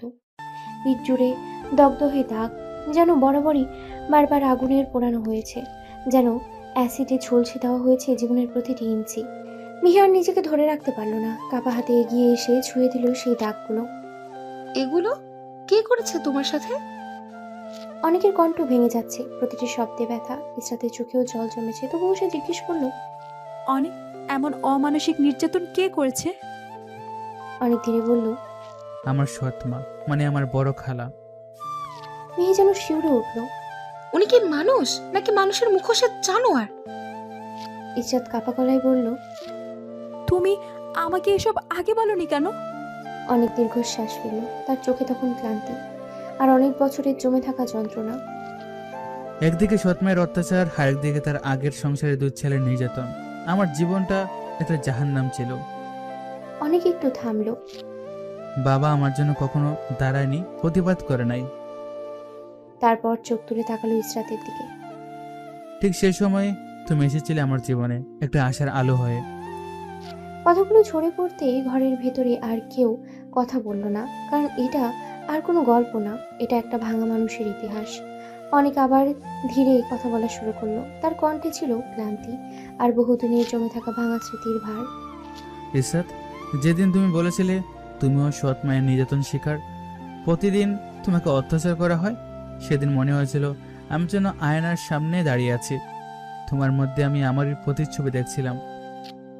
অনেক একটু থামলো, চোখ নামিয়ে নিয়ে বলল, তারপর তোমার ভালোবাসা, তোমার যত্ন সব মিলিয়ে আমি যেন নতুন করে বাঁচতে শিখেছিলাম, নতুন একটা জীবন পেয়েছিলাম। তারপর একটা দীর্ঘশ্বাস। কিন্তু এই একটা শব্দই যেন বজ্রপাত হয়ে নামলো। ইসরাত থমকে গেল, তার বুকের ভেতরে কেঁপে উঠল, কারণ সে জানে এই কিন্তুর ভেতরে লুকিয়ে আছে তার জীবনের সবচেয়ে বড় অপরাধগুলি। অনেক আবারও বলল, কিন্তু যেদিন পুরো ভার্সিটির সামনে তুমি আমাকে থাপ্পড় মারলে আর নিজের ছলনার গল্পগুলো সবার সামনে কটাক্ষ করে বললে, অনেকের কণ্ঠ ভেঙে এলো। সেদিন আমার পুরো পৃথিবীটাই উল্টে গিয়েছিল। তোমাকে নিয়ে যত স্বপ্ন বুনেছিলাম সব এক মুহূর্তেই ধূলিসাৎ হয়ে গেল। অনেক চোখ তুলে তাকালো। সেদিন আমি পারিনি তোমার সামনে আমার বুক ছিঁড়ে দেখাতে আমি তোমাকে কতটা ভালোবাসতাম, কারণ তখন তুমি অহংকারে অন্ধ ছিলে, এতটাই অন্ধ যে আমার ভিতর বাহির যে ক্ষত বিক্ষত করেছিলে তা তুমি দেখলে না। কতগুলো ছুরির মতো কেটে গেল। তখন বুঝেছিলাম মানুষের মন নিয়ে খেলা করা তোমার কাছে পুতুল খেলার মতো সহজ। ইসরাত আর নিজেকে ধরে রাখতে পারল না, তার চোখ বেয়ে টপ টপ করে জল পড়ছে। মনে মনে সে নিজেকেই দোষ দিচ্ছে। আমি একটা অসহায় এতিম নির্যাতিত মানুষের সাথে খেলা করেছি, তার অনুভূতি, তার ভালোবাসা সবকিছু নিয়ে। ইসরাত ধীরে সে বলল, অনেক বাবার টাকা, অতিরিক্ত ভালোবাসা, এসবের অহংকারে আমি অন্ধ হয়ে গিয়েছিলাম। ভুল করেছি আমি, এখন সবকিছু ভুলে ক্ষমা করা যায় না। ইসরাতের কণ্ঠ কাঁপছে। অনেক শান্ত গলায় উত্তর দিল, তুমি একবার না বারবার আমার সাথে ছলনা করেছো, এমন ভাবে যে সেটা শুধু ভুল না, একটা গভীর ক্ষত। অনেক ধীরে বলল, তুমি যখন সত্যি সত্যি বলতে গেলে তখনও আমি তোমাকে বিশ্বাস করতে পারিনি। অনেকের চোখে সরাসরি তাকিয়ে আছে ইসরাতের দিকে। কারণটা তুমি জানো ইসরাত, এবার তুমি বলো, আমার জায়গায় তুমি থাকলে তুমি কি বিশ্বাস করতে আমাকে? ইসরাত এক মুহূর্ত দেরি করলো না। না, পারতাম না। তার গলা ভেঙে যাচ্ছে। তোমার মতো কষ্ট, এই নির্যাতন সহ্য করা, বারবার ছলনার শিকার, অসম্ভব অনেক, সত্যি অসম্ভব। ঘরের এক কোণে নিঃশব্দে দাঁড়িয়ে আছে মিহি। তার চোখ থেকেও নীরবে জল ঝরছে। সে কিছু বলছে না, কিন্তু তার হৃদয়ে কথা বলছে। আমার কোনো দাবি নেই, আমি শুধু চাই অনেক তুমি সুখে থাকো। তোমার পাশে থাকতে পারলে আমার জীবন পূর্ণ। মিহি দিদির দিকে তাকিয়ে তারপর অনেকের দিকে, আর মনে মনে বলল, স্ত্রীর অধিকার না পেলেও তোমাদের দুজনকে ভালোবাসতে পারলে আমার বেঁচে থাকা সার্থক। অনেক অসহায় দৃষ্টিতে মিহির দিকে তাকিয়ে রইল। তার চোখে তখন কোনো রাগ নেই, শুধু একরাশ ক্লান্তি আর দায়বদ্ধতার ভার। অনেক ধীরে ধীরে বলল, আমি কখনো মিহিকে বিয়ে করতে চাইনি, বরং আমি নিজেই ওর হাত ধরে অনুরোধ করেছিলাম সে যেন অন্য কাউকে বিয়ে করে, নিজের মতো একটা জীবন শুরু করে। অনেকের কণ্ঠ একটু ভারী হলো। কিন্তু সমাজ, মানুষের কথা সবকিছু মিলে প্রতিবার ওর বিয়ে ভেঙে গেছে। অনেক একটু থেমে, সবাই বলেছে ও নাকি আমার স্ত্রী, তিথি নাকি ওর সন্তান। অনেক চোখ বন্ধ করলো এক মুহূর্ত। বলো তো ইসরাত, স্বামী সন্তান আছে এমন মেয়েকে কে বিয়ে করতে চাইবে? কথাগুলো যেন দেওয়ালে ধাক্কা খেয়ে ফিরে এলো। শেষে মিহির বাবা স্ট্রোকে মারা যাওয়ার আগে আমার হাত ধরে বলেছিলেন, মেয়েটাকে তুই দেখে রাখিস, তুই ওকে বিয়ে কর।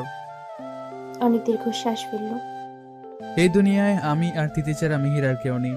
সে এখন সত্যি একটা এতিম অসহায় মেয়ে। তারপর সরাসরি ইসরাতের দিকে তাকিয়ে বলে, এখন বল ইসরাত, এখানে মিহির অপরাধটা কোথায়? ইসরাতের চোখ দিয়ে অশ্রু গড়িয়ে পড়ছে। সে মাথা নিচু করে বলল, হ্যাঁ, মিহির কোনো অপরাধ নেই। কিন্তু পরক্ষণেই তার কণ্ঠে আবার সেই জেদ। তবুও ওকে বলো, ও যেন নিজের মতো করে নতুন জীবন শুরু করে। তারপর ভেঙে পড়া গলায়, আর অনেক, আমাকে কি ক্ষমা করা যায় না? অনেক শান্ত গলায় উত্তর দিল, ক্ষমা করেছি বলেই তুমি এখনো এই বাড়িতে আছো, ক্ষমা করেছি বলেই মিহি এই বাড়ির বউ হয়েও নিজের রুমে ছেড়ে দিয়ে তোমার জন্য। অনেকের কণ্ঠ শক্ত হয়ে উঠল। এর চেয়ে বেশি কিছু আশা করো না। কথাগুলো যেন দেয়ালের মতো দাঁড়িয়ে গেল ইসরাতের সামনে। সে চুপ করে গেল, কারণ সে জানে এটুকুও যদি হারায় তাহলে আর কিছুই থাকবে না। অনেক এবার মিহির দিকে তাকালো। আমি কি মুখে একবারও বলেছি তুমি বাড়ি ছেড়ে চলে যাও? মিহি ধীরে বলল, না, কিন্তু তুমি রুমটা আপুকে দিলে, আমাকে কাপড় গোছাতে বললে। তার সরল উত্তরে ঘরের সবাই যেন থেমে গেল। ইসরাত অবাক হয়ে তাকিয়ে রইল, মনে মনে ভাবল, মেয়েটা অনেককে কতটা সম্মান করে।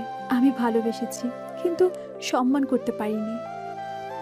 অনেক ধীরে এগিয়ে এলো মিহির সামনে, তার চোখে এবার কঠোরতা। শোনো, আমার অনুমতি ছাড়া এই বাড়ি থেকে বের হওয়ার চেষ্টা করলে পা ভেঙে দেব, আর বেশি বুঝলে একটা থাপ্পড়েই দাঁত সব ফেলে দেব। কথাগুলো কঠিন, কিন্তু তার ভেতরে লুকোনো ছিল শাসন, অধিকার। এরপর অনেক মিহির হাতের ব্যাগটা নিয়ে নিল, তারপর শান্ত গলায় বলল, ইসরাত, তুমি মিহির রুমে থাকবে। একটু থেমে, আর মিহি, তুমি এখন থেকে আমার রুমে থাকবে আমার সাথে। এই কথাটাই যেন বজ্রপাত। ইসরাত স্তব্ধ হয়ে গেল, তার চোখ বড় হয়ে উঠল। অহংকার, অবাক হওয়া, কষ্ট সব মিশে এক অদ্ভুত অনুভূতি। আর অনেক ভেতর ভেতরেই ভাবল, ইসরাত, তুমি এখনো বদলাওনি পুরাপুরি। ভালো হয়েছ, কিন্তু মানুষও এখনো বাকি। তোমার মধ্যে মনুষ্যত্বর ছিটাফুটাও নেই। ঘরের ভেতরে আবার নেমে এলো নীরবতা, কিন্তু এই নীরবতার ভেতরেই শুরু হলো নতুন এক ঝড়। এটুকু বলে অনেক মিহির হাতটা হালকা করে ধরে, ব্যাগটা নিজের কাঁধে তুলে ধীরে ধীরে নিজের রুমের দিকে চলে গেল। দরজাটা বন্ধ হওয়ার শব্দটা যেন ইসরাতের বুকের ভেতরে গিয়ে আঘাত করল। ইসরাত ঠিক সেই জায়গাতেই দাঁড়িয়ে রইল, নড়ল না, কিছু বলল না, শুধু তার চোখ বেয়ে নিঃশব্দে জল গড়িয়ে পড়তে লাগলো। মনে মনে সে নিজেকেই প্রশ্ন করতে লাগলো, সত্যি কি আমি মানুষ হতে পারিনি? সত্যি কি আমার জন্য সবকিছু ভেঙে গেছে? তার ভেতর থেকে উত্তর এলো, হ্যাঁ, আমার মধ্যে মনুষ্যত্বের ছিটে ফোটাও নেই। আমার ভুল, আমার অহংকার, আমার অন্ধত্ব। সে ধীরে ধীরে বসে পড়ল সোফায়। অনেক আমার উপর বিশ্বাস হারিয়েছে, এটা তো আমারই দোষ। তার উপর মা আর আবির ভাই যা করেছে। তার বুকটা হা হা করে উঠল। মেয়ে, ও তো কোনো দোষই করেনি, তবুও আমাদের মাঝখানে দেয়াল হয়ে দাঁড়াতে চায়নি। চোখ বন্ধ করে সে ফিসফিস করে বলল, আসলে সত্যি আমার ভিতরে মনুষ্যত্বের ছিটে ফোটাও নেই। আর মেয়ে, সে ভালোবাসতে জানে, অনেকের খুশির জন্য নিজের সবকিছু ত্যাগ করে। ঘরের নিস্তব্ধতা আরো গভীর হয়ে উঠল। অন্যদিকে অনেক নিজের রুমে ঢুকেই দরজাটা বন্ধ করে দিল। মেয়ে একটু অস্থির হয়ে পড়ল। অনেক, তুমি এটা কি করলে? তার কণ্ঠে উদ্বেগ। আপু খুব কষ্ট পাবে। ধীরে বলল, তোমার উচিত ছিল আপুকে রুমে নিয়ে আসা। আমি আগের রুমেই থাকতাম। অনেক হঠাৎ কঠিন গলায় বলল। চুপ, একদম চুপ। মিহি থেমে গেল, অনেক গভীর চোখে তাকালো। তুমি কি মনে করো আমি ইসরাতকে ভালোবাসিনি? তার কণ্ঠ নরম হয়ে এলো। ইসরাত আমার প্রথম ভালোবাসা, আমি ওকে অনেক ভালোবাসি। মিহির বুকটা কেঁপে উঠল, তবুও সে জিজ্ঞেস করলো, তাহলে আমাকে এখানে কেন আনলে? অনেক ধীরে বলল, কারণ তুমিও আমার স্ত্রী মিহি। একটু থেমে, যতটুকু অধিকার ইসরাতের আছে ততটুকু তোমারও আছে আমার উপর। তার কণ্ঠ ভারী হয়ে উঠল। ইসরাত আমার ভালোবাসা, আমার সন্তানের মা, আর তুমি আমার দায়িত্ব। এই একটা শব্দ, দায়িত্ব, মিহির বুকের ভেতরে অদ্ভুত ব্যথা আর শান্তি একসাথেই জাগিয়ে দিল। আমি যতদিন বেঁচে থাকবো তুমি আমার পাশে থাকবে আমার স্ত্রী হয়ে, আর এটা ইসরাতের মেনে নিতেই হবে। মিহি শান্ত কণ্ঠেই বলে উঠল, আমি একটা মেয়ে হয়ে আরেকটা মেয়ের সংসার? অনেক থামিয়ে দেয়, তারপর সে ক্লান্ত নিঃশ্বাস ফেলল। এখন তুমি তিথিকে মাঝখানে দিয়ে শুয়ে পড়ো। মিহার কিছু বলল না, চুপচাপ তিথিকে কোলে নিয়ে বিছানার এক পাশে শুয়ে পড়ল। তার চোখের কোণে জমে থাকা জল নিঃশব্দেই বালিশ বিছিয়ে দিল। অন্যদিকে ইসরাত ধীরেই মাথা তুলে তাকালো। তার ভেতরে তখন নতুন একটা সিদ্ধান্ত জন্ম নিচ্ছে। না, এভাবে কঠিন হয়ে থাকলে হবে না। মিহিকে বোঝাতে হবে ভালোভাবে, যেন ও নিজে থেকে সরে যায়। তার চোখে আবার জেদ ফিরে এলো, কিন্তু এবার সেটা আগের মতো অন্ধ নয়, বরং হিসেবি। আর অন্যদিকে অনেক ছাদের উপরে দাঁড়িয়ে আছে। রাতের আকাশ নিঃশব্দ সাক্ষী একটা মানুষের ভেতরের যুদ্ধে। সে আকাশের দিকে তাকিয়ে ভাবে, জীবন আমাকে কোথায় এনে ধার করালো। একদিকে মিহি, আর একদিকে আমার ভালোবাসা, আমার সন্তানের মা। সে চোখ বন্ধ করলো। ইসরাতের তো পরিবার আছে, মা বাবা আছে, কিন্তু মিহি, ওর তো আমি ছাড়া কেউ নেই। তার বুক শক্ত হয়ে উঠল। না, মিহিকে একা ছেড়ে দেওয়া যাবে না। ধীরে সে ফিসফিস করে বলল, ইসরাতকে বুঝতে হবে, এই সত্যিটা মেনে নিতে হবে ওর। রাতের বাতাস বয়ে গেল, আর তার সাথে তিনটা জীবনের অদৃশ্য টানাপোড়েনের আরো গভীর হয়ে উঠল। পরদিন সকালটা যেন অদ্ভুত ভারী হয়ে উঠেছিল। অনেক অফিসে বসে আছে, কিন্তু তার সামনে থাকা ফাইলগুলো যেন শুধু কাগজ, কোনো শব্দ, কোনো অর্থ নেই তাতে। তার মাথার ভিতরে একটাই চিন্তা ঘুরপাক খাচ্ছে। যদি মিহিকে চলে যেতে বলি? তার বুক কেঁপে ওঠে। মেয়েটা কিছু বলবে না, চুপচাপ চলে যাবে। তারপরেই আরো ভয়ঙ্কর একটা ভাবনা। কিন্তু কিছুদিন একা থাকার পর যদি নিজেকে শেষ করে দেয়? এই ভাবনাটাই তাকে ভেতর থেকে ভেঙে দিল। হাতের কলমটা টেবিলে পড়ে গেল, মাথা যেন কাজ করা বন্ধ করে দিল একেবারে। আর থামতে পারলো না, হঠাৎ করেই উঠে দাঁড়ালো, সব কাজ ফেলে রেখে বাসার দিকে রওনা দিল। অন্যদিকে ইসরাত আজ অফিসে যায়নি।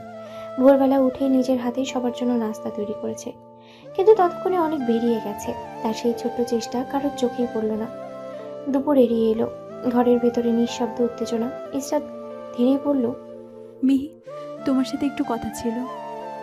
মিহি মৃদু হেসে বলল, বলুন আপু, আপনার কথা কি আমি না শুনি? ইসরাত কিছুক্ষণ চুপ রইল, তারপর সরাসরি বলল, তোমার সাথে অনেকের বিয়ে হয়েছে 3 বছর, কিন্তু তোমাদের মধ্যে স্বামী স্ত্রীর সম্পর্ক এখনো হয়নি। কথাটা ছুরি হয়ে বিঁধল।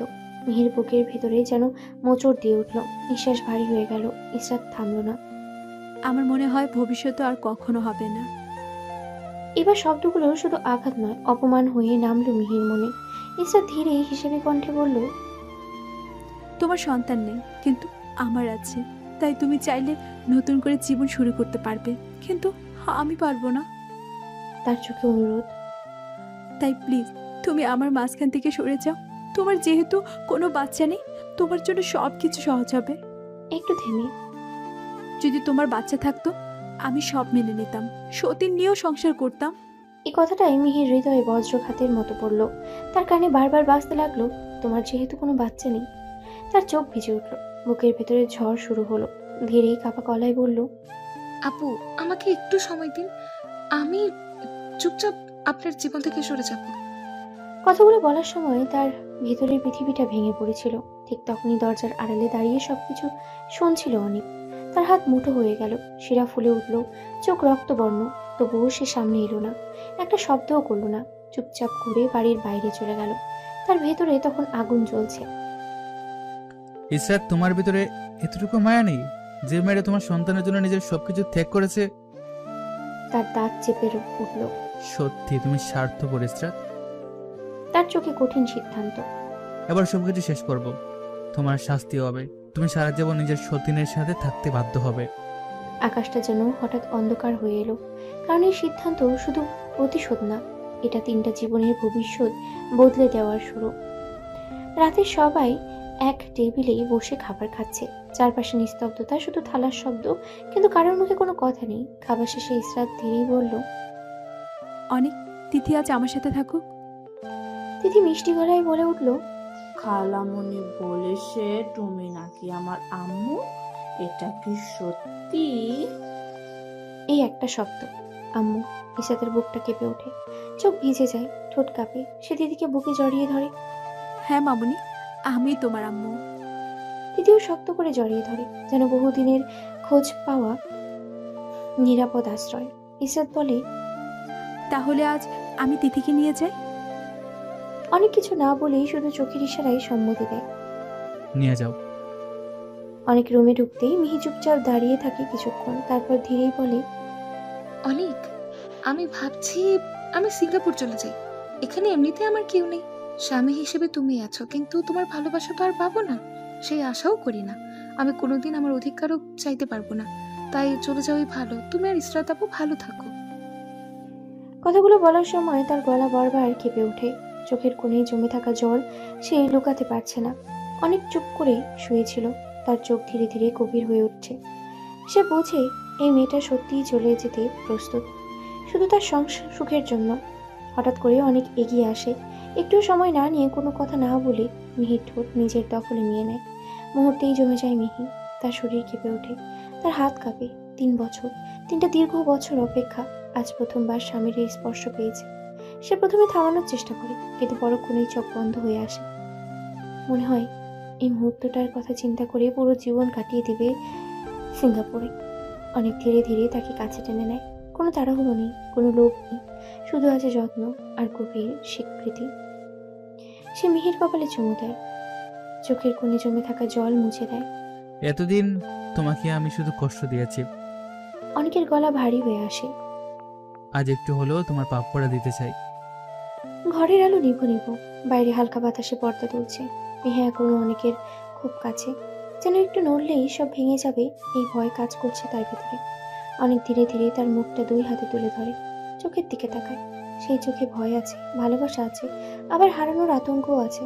অনেক নরম গলায় বলে, এতদিন তুমি শুধু দিয়েছো মিহি, আজ একটু নিতে শিখো। মিহি কাপা গলায় বলে, দেরি হলেও আমি অপেক্ষা করতে রাজি ছিলাম। সে মাথা রাখে অনেকের বুকে, শুনতে পায় তার হৃদস্পন্দন, যেন এই শব্দটাই তার বেঁচে থাকার কারণ। অনেক তার চুলে হাত বুলায়, আস্তে করে তাকে জড়িয়ে ধরে। তুমি কোথাও যাবে না, শুনছো? আমি থাকতে তোমাকে যেতে হবে না। মিহির চোখ বেয়ে জল গড়িয়ে পড়ে, কিন্তু আজকের কান্না আর কষ্টের না, এরা পূর্ণতার কান্না। রাতটা ধীরে ধীরে গভীর হয়, বাইরের পৃথিবী থেমে যায়। ভেতরে 2টা ভাঙা মানুষ একটা সম্পর্ককে সত্যি করে বাঁচাতে শুরু করে। এটা শুধু স্বামী স্ত্রীর মিলন না, এটা ছিল অপেক্ষার পর প্রাপ্তি, নিঃস্বার্থ ভালোবাসার স্বীকৃতি। এভাবেই ভালোবাসার সাগরে ডুবে যায় মিহি ও অনেক, একটা পবিত্র, বৈধ আর গভীর সম্পর্কের বন্ধনে। এইভাবেই ইসরাত, মিহি ও অনেকের দিনগুলো এক অদৃশ্য চাপা অস্থিরতার মধ্যে দিয়ে কাটতে থাকে।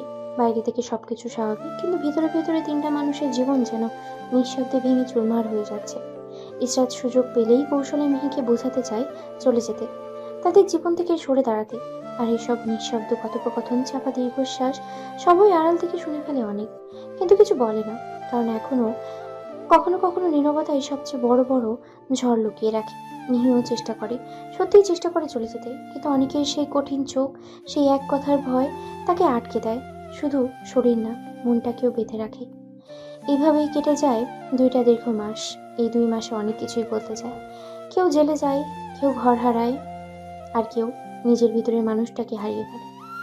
আবির এখন জেলে, নিজের পাপের শাস্তি ভোগ করছে।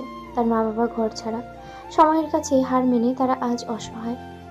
একদিন আসলাম খান আসেন অনেকের বাড়িতে। তার চোখে ক্লান্তি, কণ্ঠে অনুতাপ, যেন বুঝতে পারা সত্যের ভারে নুয়ে পড়েছেন তিনি। মিহি তাকে দেখে সম্মান দিয়ে এগিয়ে আসে, নিজের বাবার মতোই যত্ন করে বসতে দেয়। কোহিনুর খানও চুপচাপ, আস্তার চোখে আগের সেই কঠোরতা নেই। আসলাম খান ধীরেই বলে ওঠেন, অনেক, আজকে একটা কথা বলতে এখানে এসেছি। অনেকের কণ্ঠ ঠান্ডা, নিরাসক্ত। আপনার কন্যার জন্য কোনো সুপারিশ ছাড়া সবকিছু বলতে পারেন। এই কথার আঘাতে মুহূর্তের জন্য থমকে যায় আসলাম খান, তবুও নিজেকে সামলে নেয়। আমি মেয়ের হয়ে কিছু বলতে আসিনি। ইসরাত বেঁচে আছে তোমার মায়ের জন্য, আর তুমি তুমি মা হারিয়েছো ইসরাতের জন্য। একটা বাক্য, কিন্তু যেন বজ্রপাত। অনেক স্থির হয়ে যায়, তার চোখে অবিশ্বাস, কণ্ঠে কাঁপন। কিসব বলছেন আপনি? আমি সবকিছুই বুঝতে পারছি না। তারপর আসলাম খান খুলে দেন অতীতের সেই কালো অধ্যায়, যেখানে রক্ত, বিশ্বাসঘাতকতা আর পাপ মিশে এক ভয়ঙ্কর ইতিহাস তৈরি করেছে। সব শুনে অনেক আর দাঁড়িয়ে থাকতে পারে না, দাপ করে ফ্লোরে বসে পড়ে। তার বুকটা যেন ভেঙে টুকরো টুকরো হয়ে যাচ্ছে, চোখ দিয়ে পানি গড়িয়ে পড়ছে। কিন্তু সেই পানি শুধু কান্না না, এটা হারানোর, ভাঙার আর সত্য জানার যন্ত্রণা। সে কাপা কণ্ঠে বলে, আমি আমি ওদের কাউকে ছাড়বো না।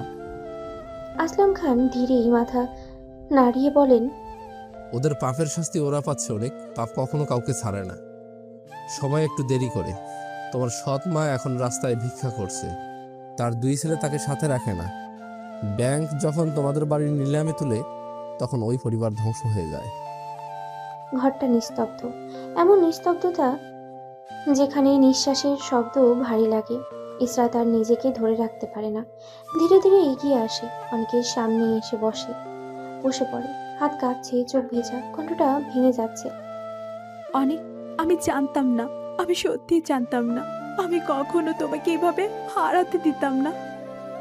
তার প্রতিটা শব্দেই অনুতাপ, প্রতিটা নিঃশ্বাসেই অপরাধবোধ। সে মাথা নিচু করে কাঁদতে থাকে, যেন নিজের বিচার নিজেই করছে। এক কোণে দাঁড়িয়ে থাকা মিহির বুকটা হু হু করে ওঠে। সে দিদিকে বুকে জড়িয়ে ধরে, চোখের পানি মুছে ফেলতে চায়, কিন্তু পারে না। ভাগ্য কখনো কখনো মানুষকে এমন জায়গায় দাঁড় করায় যেখানে কেউ দোষী না, তবুও সবাই শাস্তি পায়। ধীরে বলে, অনেক ধীরে মাথা তোলে, তার চোখে আগুন নেই আজ, আজ শুধু ক্লান্তি আর ভাঙা ভালোবাসা। সে তাকায়, একবার ইসরাতের দিকে, একবার মিহির দিকে, তারপর খুব ধীরেই বলে, আমরা তিনজনই অন্যদের পাপের আগুনে পড়েছি। এই একটা বাক্য ঘরের প্রতিটি দেয়ালে প্রতিধ্বনিত হয়ে ফিরে আসে। ইসরাত ভেঙে পড়ে কান্নায়। মিহির চোখ থেকেও নীরব অশ্রু গড়িয়ে পড়ে। তিনজন মানুষ, একটা সম্পর্ক, কিন্তু ভাগ হয়ে গেছে সময়, ভুল আর পাপের কারণে। তবুও কোথাও না কোথাও ভালোবাসা এখনো বেঁচেই আছে, শুধু পথ হারিয়ে ফেলেছে। ইসরাত কাঁপা গলায় বলে ওঠে, অনেক প্লিজ, সবকিছুর জন্য আমাকে ক্ষমা করে দাও। তার চোখে ভাঙা আকাশের মতো কান্না, কষ্টে এমন এক অসহায়তা যা শুনলে পাথরও নরম হয়ে যায়। অনেক কিছুক্ষণ চুপ করে থাকে, তার চোখে হাজারো প্রশ্ন, হাজারো ক্ষত। তারপর ধীরেই বলে, ইসরাত, তুমি আগে ভালো হয়ে যাও, তোমার মধ্যে মনুষ্যত্বের খুব অভাব। এই একটা বাক্য ইসরাতের বুকটা যেন ছিঁড়ে ফেলল। সে হঠাৎ মাথা তুলে তাকায়, চোখ ভেজা কিন্তু দৃষ্টি শক্ত। অনেক, আমি মানুষ অনেক আগেই হয়েছি, মনুষ্যত্ব আমার মধ্যে আছে, শুধু তুমি বুঝতে পারো নাই। এই বলে সে হঠাৎই দৌড়ে সিঁড়ির দিকে ছুটে যায়। সবাই একসাথে চমকে ওঠে। ইসরাত! মুহূর্তটা যেন থেমে যায়, পরের সেকেন্ডেই পা পিছিয়ে যায়। ধাপ ধাপ ধাপ একটা অসহ্য শব্দ, আর সাথে সাথেই একটা বুক ফাটা চিৎকার। ইসরাত নিথর হয়ে পড়ে থাকে সিঁড়ির নিচে। তার মাথার পাশেই ধীরে ধীরে লাল রক্ত ছড়িয়ে পড়ে। সবাই দৌড়ে আসে। ঘরটা মুহূর্তেই বিশৃঙ্খলায় ভরে যায়। হাসপাতালের করিডোরে দৌড়াদৌড়ি, স্ট্রেচারে করে নিয়ে যাওয়া হচ্ছে ইসরাতকে। ডক্টর দ্রুত দেখে বলে, পেশেন্টের অবস্থা খুব ক্রিটিক্যাল, এখন ইমার্জেন্সিতে নিতে হবে। ডক্টর আবারও গভীর গলায়, অপারেশন লাগবে এখনই। অনেক যেন বাস্তবতা থেকে বিচ্ছিন্ন হয়ে গেছে, তবুও কাঁপা গলায় বলে, ডাক্তার, যত টাকা লাগে আমি দেবো, প্লিজ। ডক্টর থামিয়ে দেয়। মিস্টার, টাকায় সব কিছু না, আল্লাহকে ডাকুন। এই কথাটা শুনে অনেকের বুকটা কেঁপে ওঠে। নার্স এসে বলে, পেশেন্টের গার্ডিয়ানকে। অনেক এগিয়ে আসে। আমি ওর গার্ডিয়ান, আমি ওর হাজব্যান্ড। তার কণ্ঠে অধিকার, কিন্তু সেই অধিকার ভেঙে পড়েছে অপরাধ বোধে। সে সাইন করে দেয়, হাত কাঁপছে, সইটাও ঠিকমতো করতে পারছে না। একপাশে মিহি দিদিকে বুকে জড়িয়ে ধরে কাঁদছে, তার চোখের জল থামছেই না। একদিকে স্বামীর কষ্ট, অন্যদিকে সেই নারী যাকে সে প্রতিদ্বন্দ্বী ভাবার কথা, কিন্তু আজ শুধু একজন অসহায় মানুষ। কোহিনুর খান ভেঙে পড়ে। সব কিছু আমার জন্য হয়েছে, আমি যদি ওদের আলাদা না করতাম আজ সব হতো না। তার কণ্ঠে অনুতাপ, কিন্তু সময় আর ফিরে আসে না। হঠাৎ মিহি বমি করতে করতে কাঁপতে থাকে, চোখ ঘুরে যায়। তপ করে পড়ে যাওয়ার আগেই আসলাম খান ধরে বসে ফেলে। অনেক তাড়াতাড়ি এদিকে আয়। অনেক ছুটে আসে। কি হয়েছে মিহির? তার চোখে আতঙ্ক। আজ যেন একসাথে সবকিছু ভেঙে পড়ছে। মিহিকে আলাদা কেবিনে নেওয়া হয়। কিছুক্ষণ পর একজন মহিলা ডক্টর বেরিয়ে আসে। এই রোগীর হাজবেন্ডকে? অনেক এগিয়ে আসে। জি, আমি। পাশে দাঁড়িয়ে থাকা নার্সরা অবাক হয়ে তাকিয়ে থাকে, তাদের চোখে অদ্ভুত প্রশ্ন। কি এই বেটা দুই বউ একসাথে রাখে? কিন্তু আজ কারো কিছু বলার সময় নেই। ডক্টর হালকা হাসি দিয়ে বলে, ভয়ের কিছু নেই, আপনার স্ত্রী 2 মাসের অন্তঃসত্ত্বা। মুহূর্তটা থেমে যায়। এই খবর শুনে একজন মানুষের খুশিতে ভেঙে পড়ার কথা, কিন্তু অনেক সে চুপ, একদম চুপ। তার চোখে জল, কিন্তু সেটা আনন্দের না, কারণ একদিকে মৃত্যুর সাথে লড়ছে ইসরাত, অন্যদিকে নতুন জীবনের খবর নিয়ে দাঁড়িয়ে আছে মিহি। জীবন যেন এক অদ্ভুত খেলায় তাকে দাঁড় করিয়েছে। ঠিক তখনই আরেকজন ডক্টর এসে বলে, মিস্টার অনিক, আপনার স্ত্রী মিসেস ইসরাতের অপারেশন সাকসেসফুল হয়েছে। এবার অনেকের চোখ দিয়ে জল গড়িয়ে পড়ে। একসাথে স্বস্তি, ভয়, ভালোবাসা, দায়িত্ব সবকিছু মিশে যায়। সে মাথা তুলে আকাশের দিকে তাকায়, মনে মনেই বলে, একজন আমার অতীত, একজন আমার বর্তমান, আর দুজনই আমার জীবনের অংশ। মিহির মুখে এক অদ্ভুত শান্তি, চোখে অশ্রু, কিন্তু সেই অশ্রুর ভিতরেও এক টুকরো হাসি লুকানো। সে মনে মনেই বলে, আমার আর কিচ্ছু চাই না, অনেকের এই ভালোবাসার স্মৃতি নিয়ে আমি পুরো জীবনটা পার করে দিতে পারবো। তার বুকের ভিতরে নতুন একটা প্রাণ। তার সেই প্রাণের সাথে জড়িয়ে আছে তার ভালোবাসা, তার অস্তিত্ব। 24 ঘন্টা পর ইসরাত এখন অনেকটাই সুস্থ। মুখে ক্লান্তি থাকলেও চোখে একটা অন্যরকম স্থিরতা, যেন জীবনের অনেক বড় একটা সত্য সে মেনে নিয়েছে। তার মা বাবা পাশে বসে আছে, কিন্তু ইসরাতের দৃষ্টি দরজার দিকে। ঠিক তখনই অনেক ভিতরে ঢোকে, আর ইসরাতের মা বাবা চলে যায় বাইরে। ইসরাত প্রথম কথাই বলে, মিহি কোথায়? এই প্রশ্নে অনেক একটু থমকে যায়, তার চোখে দ্বিধা, তারপরে ধীরে বলে, প্লিজ আর কিছুদিন মিহিকে সহ্য করো, তারপর ওকে অন্য কোথাও পাঠিয়ে দেব। মিহি 2 মাসের প্রেগনেন্ট, তাই। এই কথা শুনে ইসরাতের চোখে বিস্ময় বড় হয়ে যায়, কিন্তু সে নিজেকে সামলে নেয়। ধীরে খুব শান্ত গলায় বলে, অনেক, তুমি আমাকে মানুষ মনে করো না তাই না, নাকি এখনো মনুষ্যত্বহীন ভাবো? অনেক চুপ, একদম নিঃশব্দ। তার মনে হাজারো প্রশ্ন, কিন্তু কোনো উত্তর নেই। ইসরাত ধীরে বলে, মিহি যে আজ মা হতে যাচ্ছে, এটা আমার প্ল্যানেরই একটা অংশ। এই কথা শুনে অনেক যেন জমে যায়, তার চোখ বিস্ফোরিত, শ্বাস আটকে আসে। কি বলছো এসব তুমি ইসরাত? ইসরাত চোখ বন্ধ করে একটুখানি দীর্ঘশ্বাস ফেলে। হ্যাঁ, এটা সত্যি। আমি ইচ্ছে করি সেই কথাগুলো বলেছিলাম যেন তুমি শোনো। তার কণ্ঠ কাঁপছে, কিন্তু ভিতরে দৃঢ়তা। আমি জানতাম মিহি কখনো নিজের অধিকার চাইবে না, সে চুপচাপ তোমাকে ছেড়ে চলে যাবে। আমি তাকে আঘাত দিয়েছি, ওকে বলেছি ওর তো কোনো সন্তান নেই, সে যেন চলে যায়। যেহেতু তার সন্তান নেই, সেহেতু তার চলে যাওয়া সহজ। আর এসব আমি ইচ্ছে করে তোমাকে শুনিয়ে বলেছি যেন তুমি নিজে থেকে তার প্রাপ্যটা দাও, তার অধিকার দাও। কথাগুলো বলতে বলতে ইসরাতের চোখ ভিজে যায়। আমি মানুষ অনেক, আমার ভিতরেও মনুষ্যত্ব আছে। আমি যদি এটা না করতাম, মিহি কখনো মা হওয়ার সুযোগ পেত না। অনেক নিথর হয়ে দাঁড়িয়ে থাকে, তার মনে হচ্ছে সে যেন নতুন করে ইসরাতকে দেখছে। এই কি সেই ইসরাত যাকে সে এতদিন স্বার্থপর ভেবেছে, নাকি এই মানুষটা একেবারেই অন্য কেউ? ঠিক তখনই দরজা ধীরে খুলে যায়। মেয়ে ভিতরে ঢুকে, কোলে তিথি, মুখে ক্লান্তি, চোখে কান্নার ছাপ। সে তিথিকে ইসরাতের দিকে বাড়িয়ে দিয়ে বলে, আপু, এই নাও তোমার মেয়ে। আমি আমি আজ চলে যাচ্ছি। কথাটা বলে ঘুরে দাঁড়ায়, 1 পা 2 পা। ঠিক তখনই মিহি, থামো। ইসরাতের কণ্ঠ। মিহি থেমে যায়, ধীরে পেছনে ফিরে তাকায়, চোখ ভেজা। কি বলবে আপু? ইসরাত হালকা হাসে, কিন্তু সেই হাসির ভিতরে গভীর কষ্ট লুকোনো। অনেককে পুরোটা আমাকে না দিয়ে আমরা যদি ভাগ করে নিই কেমন হয়? মুহূর্তটা নিস্তব্ধ, মিহি যেন কিছুই বুঝতে পারছে না। ইসরাত ধীরে বলে, আমি অনেককে অনেক আগে হারিয়ে ফেলেছি, আজ যেটুকু ফিরে পেয়েছি সেটাই আমার জন্য অনেক। তার চোখে জল, কিন্তু কণ্ঠ স্থির। তুমি ওর বর্তমান, আমি ওর অতীত। আমরা দুজনেই ওর জীবনের অংশ। আমরা দুজনেই ওর স্ত্রী থাকবো, তিথির মা আর তোমার সন্তানের মা। এক ছাদের নিচে একসাথে থাকবে আমার সাথে? এই প্রশ্ন শুনে মিহির চোখ দিয়ে অঝরে জল গড়িয়ে পড়ে। সে দৌড়ে এসে ইসরাতকে জড়িয়ে ধরে। থাকবো আপু, আমি আর কিছুই চাই না, শুধু এই পরিবারটার একটা অংশ হয়ে থাকতে চাই। দুই নারীর আলিঙ্গনে অশ্রু, কষ্ট, ভালোবাসা সব এক হয়ে যায়। অনেক চুপচাপ দাঁড়িয়ে থাকে, তার চোখেও জল। সে মনে মনে বলে, সত্যি ইসরাত বদলে গেছে। আজ সে শুধু ভালো না, সে সত্যিকারের মানুষ হয়ে উঠেছে। এই মুহূর্তে ভালোবাসা জিতে যায়, অহংকার হেরে যায়, আর একটা ভাঙা পরিবার ধীরে ধীরে নতুন করে গড়ে ওঠার পথ খুঁজে পায়।